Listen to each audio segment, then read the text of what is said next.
Shalom, selamat pagi anak didik kami. Bagaimana kabarmu hari ini? Semoga tetap dalam keadaan sehat ya, dalam lindungan Tuhan.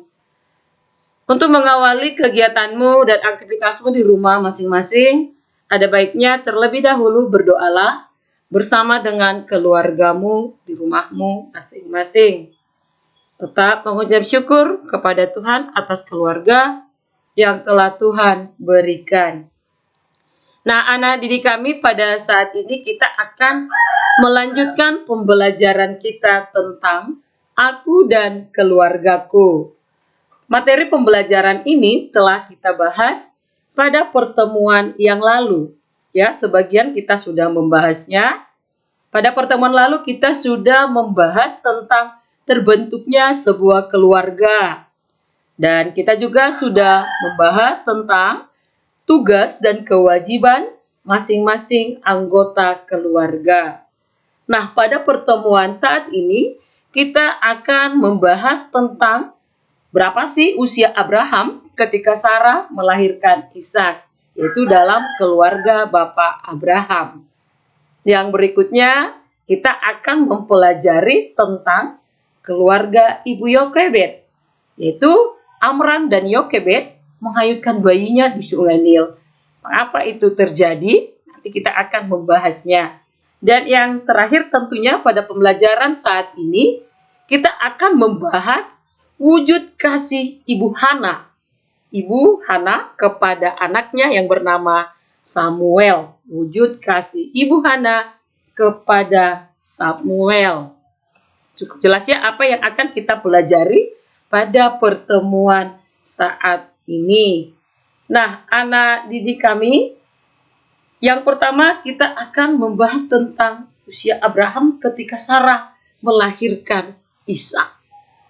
Tentunya ini akan kita ketahui ada di dalam Alkitab. Nah, di rumah ada Alkitabnya kan? Jadi, karena anak didik kami yang kelas 1 belum begitu lancar untuk membaca, Ibu akan bantu untuk bacakan untuk kita semuanya. Dalam Kejadian 21 ayat 1 sampai dengan 7. Demikian isi firman Tuhan. Tuhan memperhatikan Sarah seperti yang difirmankannya, dan Tuhan melakukan kepada Sarah seperti yang dijanjikannya. Maka mengandunglah Sarah, lalu ia melahirkan seorang anak laki-laki bagi Abraham dalam masa tuanya, pada waktu yang telah ditetapkan sesuai dengan firman Allah kepadanya. Abraham menamai anaknya yang baru lahir itu Ishak, yang dilahirkan Sarah baginya. Kemudian Abraham menyunat Ishak anaknya itu ketika berumur 8 hari, seperti yang diperintahkan Allah kepadanya. Adapun Abraham berumur 100 tahun ketika Ishak anaknya lahir baginya. Berkatalah Sarah, Allah telah membuat aku tertawa. Setiap orang yang mendengarnya akan tertawa karena aku. Lagi katanya, siapakah tadinya yang dapat mengatakan kepada Abraham, Sarah menyusui anak? Namun aku telah melahirkan seorang anak laki-laki baginya pada masa tuanya. Nah, anak didik kami yang kami sayangi, dari Kejadian 21 ayat 1 sampai 7, terutama pada ayat yang kelima, adapun Abraham berumur 100 tahun ketika Ishak anaknya lahir baginya. Cukup jelas ya anak didik, tertulis di dalam Alkitab. Nah, anak didik kami, keluarga Bapak Abraham di pelajaran kita saat ini adalah apa yang kita ingin lihat. Dalam keluarga Bapak Abraham kita melihat bahwasanya janji Allah tentang keturunan Abraham telah digenapi dengan kelahiran Ishak saat usia Abraham dan Sarah sudah lanjut. Jadi Ishak ayahnya bernama Abraham, ibunya bernama Sarah. Dan ketika Ishak lahir, ayah dan ibunya sudah lanjut. Kalau anak didik kami menyebutnya sudah tua. Jadi sudah tidak mungkin seharusnya mereka memiliki anak. Namun apa yang dilakukan Tuhan? Tuhan menggenapi janjinya tentang keturunan Abraham melalui kelahiran Ishak di tengah-tengah keluarga mereka. Nah, anak didik kami, kedekatan Abraham dan Sarah adalah hal yang penting dalam keluarga mereka. Artinya, mereka tetap hidup rukun dalam masa-masa penantian untuk menggenapi janji Allah bahwa mereka akan memiliki keturunan. Mereka sangat sabar ya menunggu kelahiran Ishak. Nah, anak didik kami, Bapak Abraham dan Ibu Sarah sangat gembira karena kelahiran Ishak di tengah-tengah keluarga mereka. Anak mereka telah lahir. Bapak Abraham tentunya di dalam cerita ini ya anak didik, Ibu akan katakan bahwa keluarga Abraham adalah keluarga yang taat kepada Tuhan. Mereka beribadah kepada Tuhan. Itu adalah bukti ketaatannya kepada Tuhan. Mereka tidak menyembah patung atau menyembah berhala-berhala. Jadi keluarga Abraham adalah keluarga yang taat pada Tuhan. Ini tampak dalam kehidupan mereka yang beribadah dan berbuat semua kegiatan-kegiatan mereka sesuai dengan kehendak Tuhan.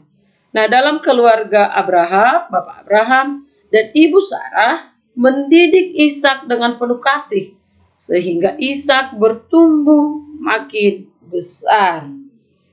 Dan tentunya anak didik kami bahwasanya keluarga Bapak Abraham adalah keluarga yang dilindungi oleh Tuhan. Keluargamu juga dilindungi dan diberkati oleh Tuhan. Semua keluarga dilindungi oleh Tuhan. Keluarga kita juga dilindungi oleh Tuhan. Dan yang pasti keluarga Bapak Abraham hidup dalam hubungan saling mengasihi. Dan Tuhan juga berkenan atas keluarga Bapak Abraham. Tuhan melindungi Abraham sampai kepada anak cucunya. Jadi Bapak Abraham diberkati oleh Tuhan, dilindungi oleh Tuhan, dan juga sampai kepada anak cucunya. Nah, pada akhirnya nanti kita akan menyebutkan bahwa Bapak Abraham inilah yang selanjutnya menjadi nenek moyang bangsa Israel. Jadi dari keturunan Bapak Abraham, lahirlah nanti sebuah bangsa yang besar, yaitu bangsa Israel. Cukup jelas ya anak didik kami tentang keluarga Bapak Abraham, keluarga yang menantikan kelahiran anak dengan waktu yang sangat lama, keluarga yang taat kepada Tuhan, dan yang pasti keluarga yang hidup saling mengasihi. Nah, selanjutnya kita akan mempelajari tentang keluarga Ibu Yokebed. Perhatikan ada di situ karikatur bayi ya, saya buatkan gambarnya dalam keranjang, tampak dalam keranjang, lalu sepertinya dia ada di tepi sungai. Ya, ada rumput-rumput di sana dan anak ini di dalam keranjang di tepi sungai. Aduh, ngapain ya? Padahal anak ini masih sangat muda. Masih kira-kira kurang lebih berumur 3 bulan. Lalu ada apa dengan anak ini? Amram dan Yokebed menghanyutkan bayinya di sungai Nil. Aduh, apa yang akan terjadi kepada anak ini? Nah, Amram ini adalah ayah dari bayi yang ada dalam keranjang. Yokebed adalah ibunya. Jadi keluarga Bapak Amram dan Ibu Yokebed. Mari kita membacanya dalam Alkitab. Apakah memang bayinya dihanyutkan di sungai Nil? Mari sama-sama kita ikuti. Di dalam Kejadian 2 ayat 1 sampai dengan 10, di sana tertulis, Musa lahir dan diselamatkan. Saya bacakan untuk kita semua. Musa lahir dan diselamatkan. Seorang laki-laki dari keluarga Lewi kawin dengan seorang perempuan Lewi. Lalu mengandunglah ia dan melahirkan seorang anak laki-laki. Ketika dilihatnya bahwa anak itu cantik, disembunyikannya 3 bulan lamanya. Tetapi ia tidak dapat menyembunyikannya lebih lama lagi. Sebab itu diambilnya sebuah peti pandan, dipakalnya dengan gala-gala dan ter. Diletakkannya bayi itu di dalamnya, dan ditaruhnya peti itu di tengah-tengah teberau di tepi sungai Nil. Kakaknya perempuan berdiri di tempat yang agak jauh untuk melihat apakah yang terjadi dengan dia. Maka datanglah putri Firaun untuk mandi di sungai Nil. Sedang dayang-dayangnya berjalan-jalan di tepi sungai Nil. Lalu terlihatlah olehnya peti yang di tengah-tengah teberau itu. Maka disuruhnyalah hambanya perempuan untuk mengambilnya. Ketika dibukanya, dilihatnya bayi itu, dan tampaklah anak itu menangis. Sehingga belas kasihanlah ia kepadanya dan berkata, tentulah ini bayi orang Ibrani. Lalu bertanyalah kakak anak itu kepada putri Firaun. Lalu bertanyalah kakak anak itu kepada putri Firaun, akan kupanggilkankah bagi tuan putri seorang inang penyusu dari perempuan Ibrani untuk menyusukan bayi itu bagi tuan putri? Sahut putri Firaun kepadanya, baiklah. Lalu pergilah gadis itu memanggil ibu bayi itu. Maka berkatalah putri Firaun kepada ibu itu, bawalah bayi ini dan susukanlah dia bagiku, maka aku akan memberi upah kepadamu. Kemudian perempuan itu mengambil bayi itu dan menyusuinya.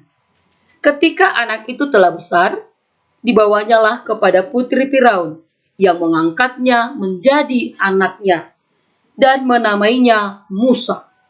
Sebab katanya, karena aku telah menariknya dari air. Nah, anak didik kami sudah jelas ya. Dalam cerita keluarga Ibu Yokebed, ayahnya adalah Amran, ibunya Musa. Dan anak ibunya Musa, ayahnya Amran, ibunya Yokebed, anaknya Musa. Maaf ya, ibu salah ngomong. Jadi ibu Yokebed ini sebenarnya sedang berusaha melindungi Musa, bayi yang sudah ia lahirkan. Makanya ia memasukkannya ke dalam keranjang. Ternyata ia tidak dihanyutkan, tidak ditaruh di tepi sungai untuk alasan yang lain.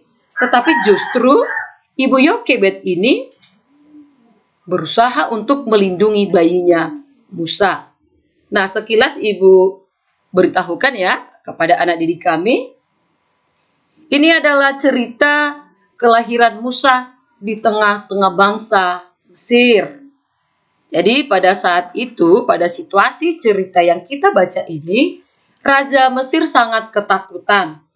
Hal ini dikarenakan bangsa Israel yang tinggal di negeri Mesir, jumlah mereka makin banyak. Setiap waktu jumlah mereka semakin banyak. Sehingga Raja Mesir kemudian berusaha membunuh semua bayi laki-laki yang lahir bagi bangsa Israel. Dengan harapan jumlah mereka tidak akan bertambah terus-menerus.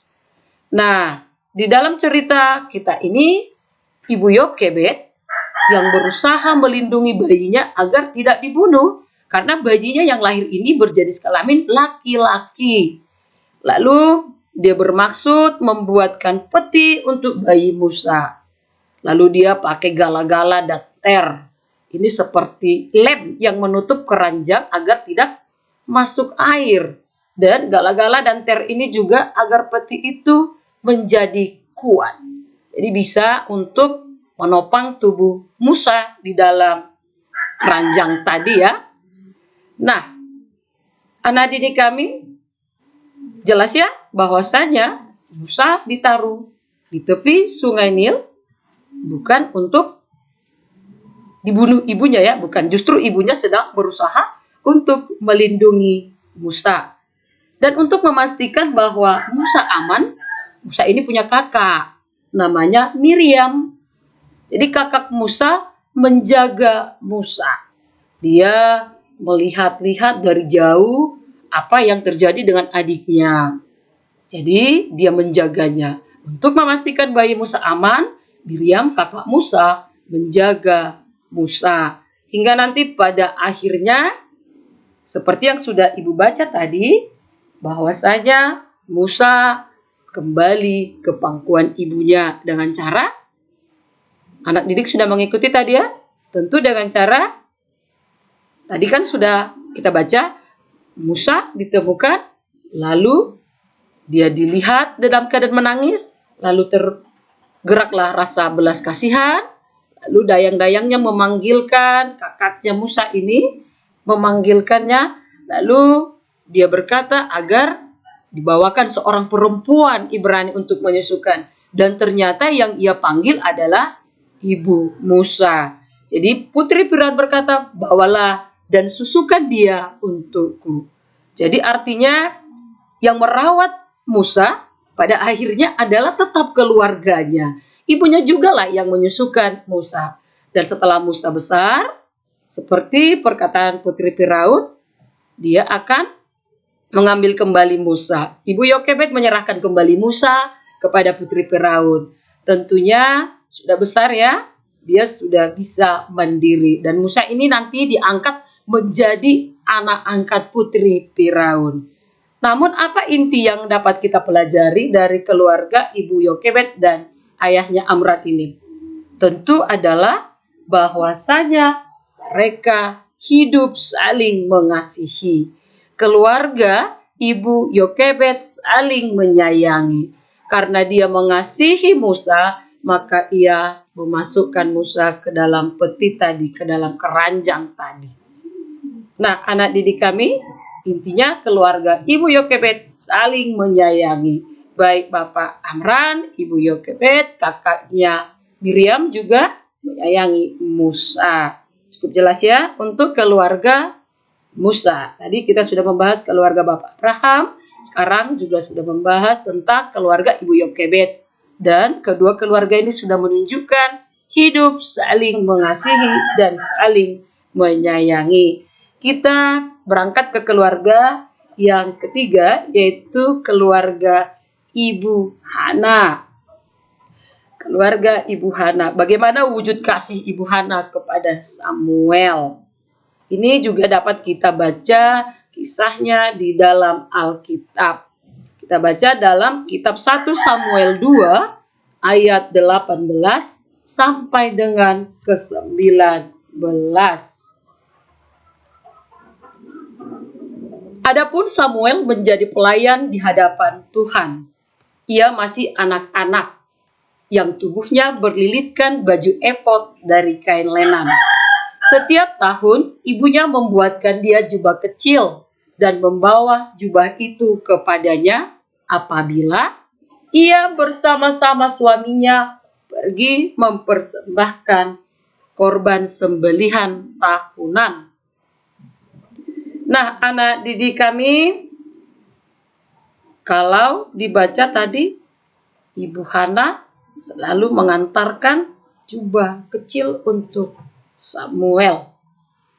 Samuel ini ayahnya bernama Elkana.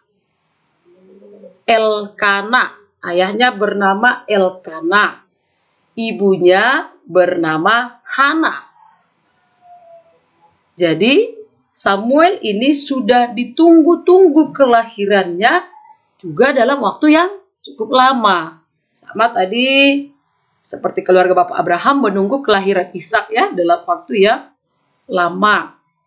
Jadi Samuel ini juga lahir pada saat Penina menunggunya dalam masa tua, sudah berusia lanjut.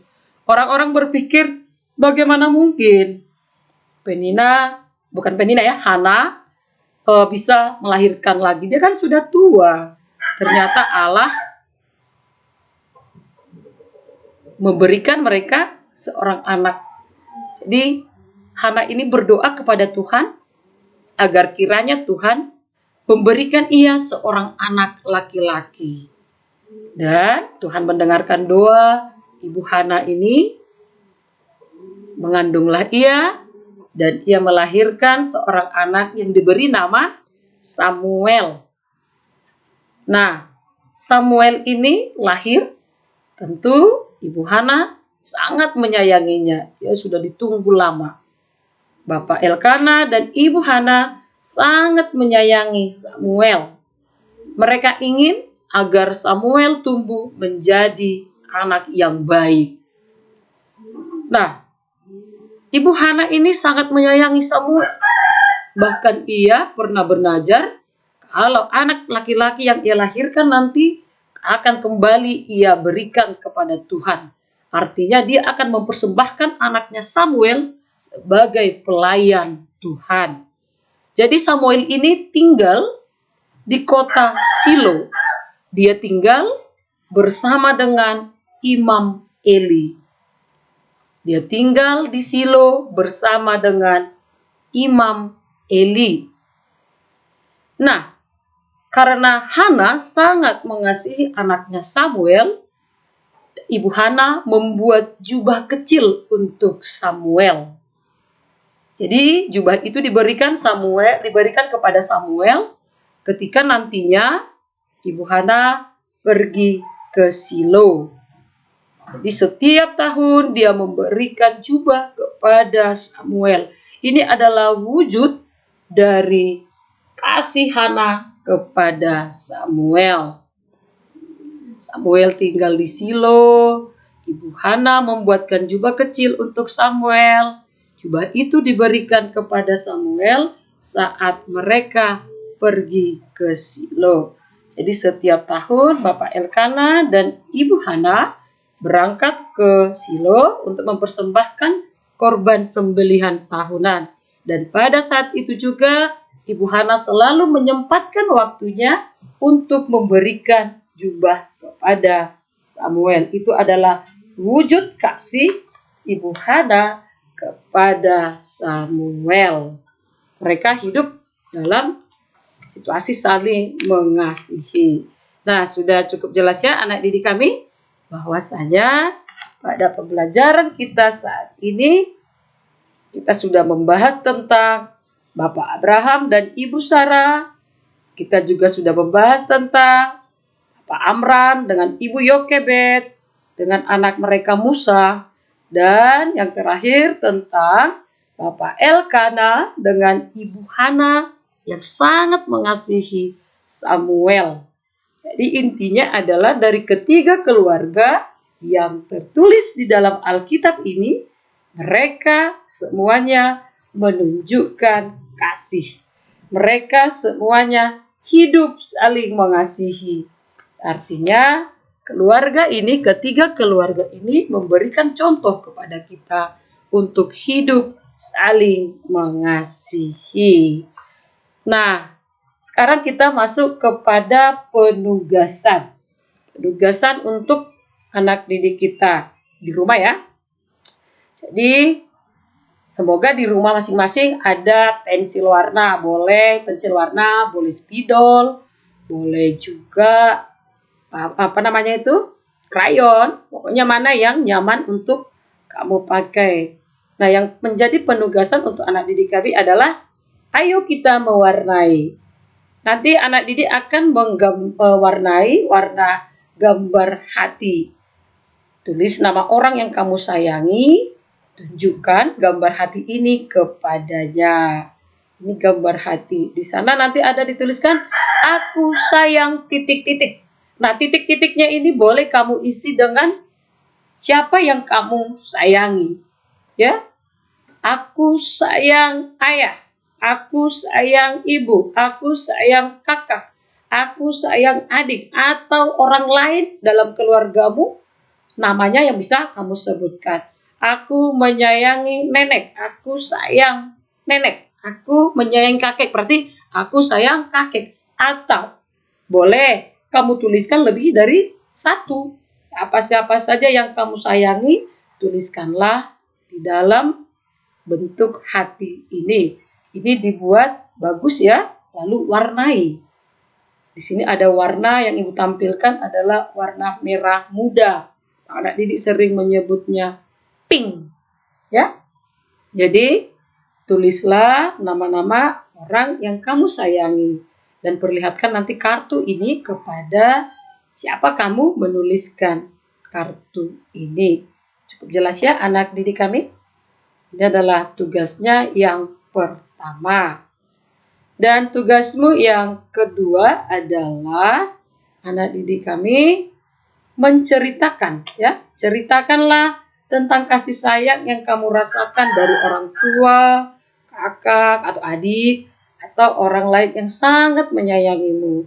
Ceritakan, tentu dibimbing oleh orang tua atau keluargamu di rumah. Jadi tugas-tugasmu ini kamu lakukan dengan dibimbing dan dipandu dengan kasih sayang keluarga. Ceritakan tentang kasih sayang yang kamu rasakan dari orang tua. Jadi anak didik kami yang belum mengerti akan penugasannya, boleh langsung diminta bantuan keluarga untuk mengerjakannya bagaimana yang diminta ya. Ada 2 tugasmu. Yang pertama tadi membuat kartu kasih sayang dalam bentuk hati, kamu tuliskan namanya. Yang kedua adalah membuat cerita. Ceritakan ini karena anak didik kami masih banyak yang belum lancar baca tulis, jadi ceritanya boleh dalam bentuk disebutkan ya, lalu direkam dan dikirimkan ke WA pribadi Ibu. Ini cukup jelas ya.